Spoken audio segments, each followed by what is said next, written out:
Momento. Por favor, indiquen su nombre completo y RUT e inicien su exposición. Karina Lorena Adela Botinelli Tomasen, mi RUT 9.708.505-6. Miguel Bernardo Arfagar Díaz, mi RUT 10.388.588-4.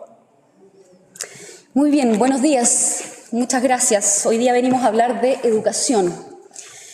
Bueno, yo soy Karina Botinelli, presidenta de la Asociación Gremial de Colegios y Jardines Infantiles AGIEP, creada el año 2021. Me acompaña el secretario ejecutivo, Miguel Arfagar. Nuestra asociación agrupa establecimientos educacionales de gestión privada, es decir, sin ninguna subvención del Estado, pero reconocida oficialmente por este como colaboradores en educación. De acuerdo a las cifras del Ministerio de Educación, somos más de 600 establecimientos y brindamos educación a más de 330.000 estudiantes a lo largo del país, gracias a la dedicada labor de 25.500 docentes, lo que significa un 9% de la matrícula nacional.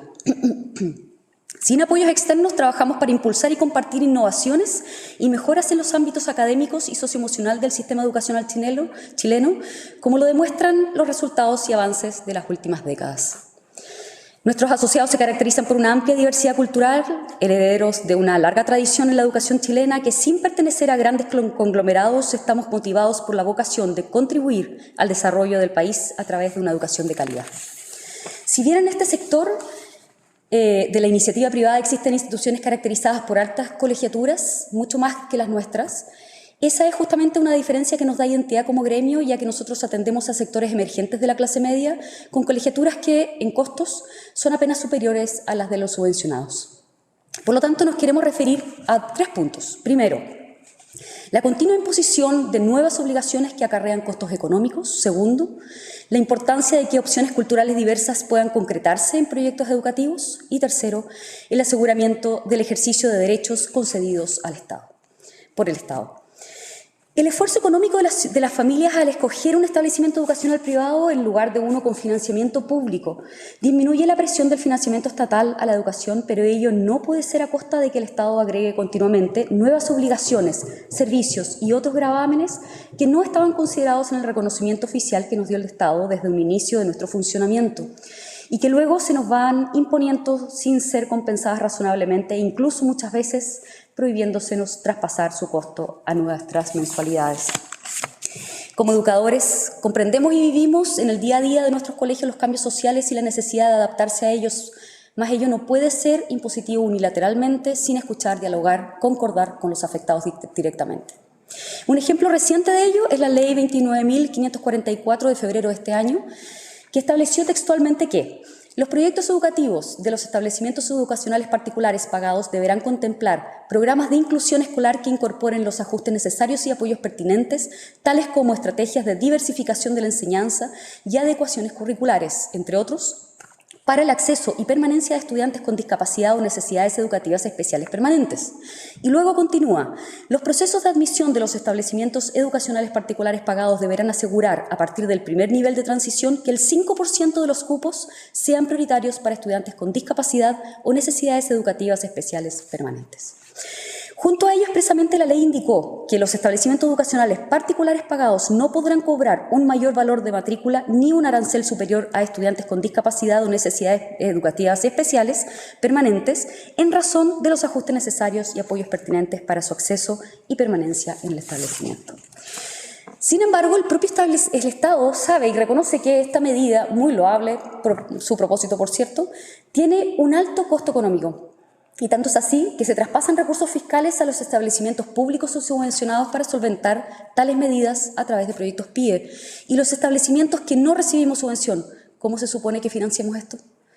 Por lo tanto, nuestra presentación tiene como finalidad enriquecer el texto de la Carta Magna que se discute, con el objeto de fortalecer y mejorar la protección constitucional que asegure la existencia de los establecimientos educacionales privados, reduciendo las vulnerabilidades que le pueden afectar por discriminación legal y o económica carente de fundamento de razonabilidad. A modo de antecedente, queremos mencionar que la Constitución vigente, en su artículo 19, número 26, conjuntamente con los artículos 1, 4 y 5, inciso 2, configuran los principios y valores básicos constitucionales tendientes a garantizar a la persona humana la dignidad y libertad que emanan de la naturaleza humana y que se imponen como limitación del ejercicio de la soberanía y como deber de los órganos del Estado, por lo que contempla la idea de que el legislador debe respetar siempre la esencia del derecho que se trata de regular, complementar o limitar, como también evitar la imposición de condiciones, tributos o requisitos que impidan su libre ejercicio. 5 minutos. Gracias. Ese artículo 19 implica que se deben diseñar e implementar todos los mecanismos necesarios para brindar efectiva protección tanto a la titularidad de los derechos y como su libre ejercicio. La errónea idea de que las instituciones privadas de educación somos todas un factor de reproducción de desigualdades sociales es contraria a la realidad de nuestros colegios. Atendemos a una clase media emergente, lo que contribuye a sostener esa clase media y evitar su retroceso a la pobreza.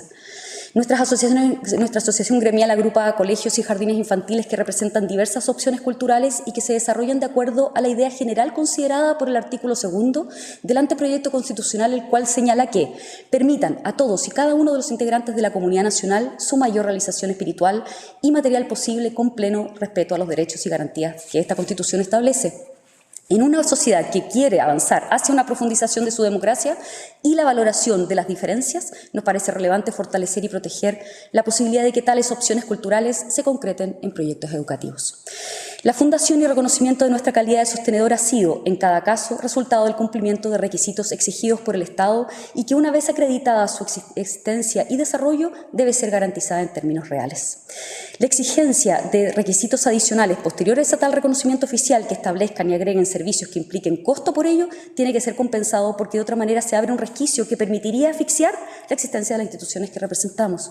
Si bien, en términos generales, la no diferenciación arbitraria en el trato que deben dar el Estado y sus organismos en materia económica aparece contemplada en el anteproyecto de nueva Constitución, en la práctica, como se indicará más adelante, ha sido vulnerada en los hechos, razón por la que presentamos esta propuesta. Así pues, se debe asegurar claramente que las disposiciones contenidas en el capítulo 2, Derechos y Libertades Fundamentales y Garantías y Deberes Constitucionales del anteproyecto, sean plenamente aplicables a nuestras instituciones. El artículo 16, número 3, que asegura la igualdad ante la ley, al consignar que para la realización de este derecho el Estado debe adoptar las medidas apropiadas y los ajustes razonables que sean necesarios para el ejercicio de los derechos, o la contenida en el número 9, que establece que las prestaciones de los órganos del Estado serán eficaces, oportunas y no discriminatorias, o la contenida en el artículo 22, letra E, que dispone que la asignación de los recursos públicos deberá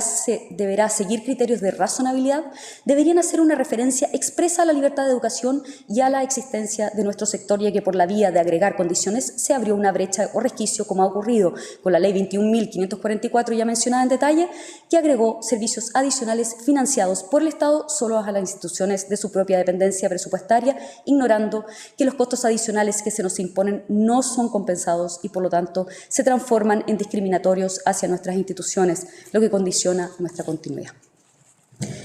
En el mismo sentido, el artículo 22, letra B, referido al derecho a la educación, que se rige por los principios de no discriminación, letra E del anteproyecto, indica que los recursos públicos deben seguir criterios de razonabilidad concordados con los artículos 23, relativo al aseguramiento de la libertad de enseñanza, y finalmente al artículo 24, que asegura el derecho a la cultura, concebidos todos ellos como garantías constitucionales generales, requieren una definición correlativa que los expresamente aplicables en cuanto aseguren realmente la existencia de la educación privada particular, impidiendo el evento de posibles resquicios, como ha ocurrido latamente durante estos últimos años. Normas como la referida Ley 21.544 y muchas otras que sería largo de citar, claramente infringieron el principio de igualdad en la distribución de cargas públicas, al establecer obligaciones adicionales no compensadas a los colegios particulares, por lo que se hace necesaria una norma explícita aplicable a la institución reconocida por el Estado y la garantía de respetar condiciones que eviten arbitrariedad descrita. Como conclusión, el derecho de las familias a optar por la educación privada debe ser protegido de toda legislación que implique gravámenes arbitrarios adicionales y no compensados. La condición de ser entidades reconocidas por el Estado no puede significar exigencias diferentes con el tratamiento de los demás entes privados. Sugerimos que la nueva Constitución, en el párrafo relativo a la libertad de educación, protege y fortalezca este principio, para lo cual se propone explicitar que en materia de cargas públicas el principio de no discriminación arbitraria a las instituciones privadas sea efectivamente aplicable, a fin de asegurar la existencia y continuidad de proyectos educativos que respondan a opciones culturales diversas y así permita hacer realidad el derecho preferente de las familias que se consagró en las bases institucionales y fundamentales de este proceso, en el artículo 154 de la Ley 21.533. De esta manera se sugiere modificar el artículo 23º, letra A, para que quede de la siguiente manera. Las personas tienen el derecho a abrir, organizar, mantener y desarrollar establecimientos educacionales sin exigencias de carácter legal o económicas discriminatorias ni otra limitación que las impuestas por el orden público y la seguridad del país. Muchas gracias. Agradecemos su presencia y participación en este acto significativo para el desarrollo de nuestra nueva Constitución.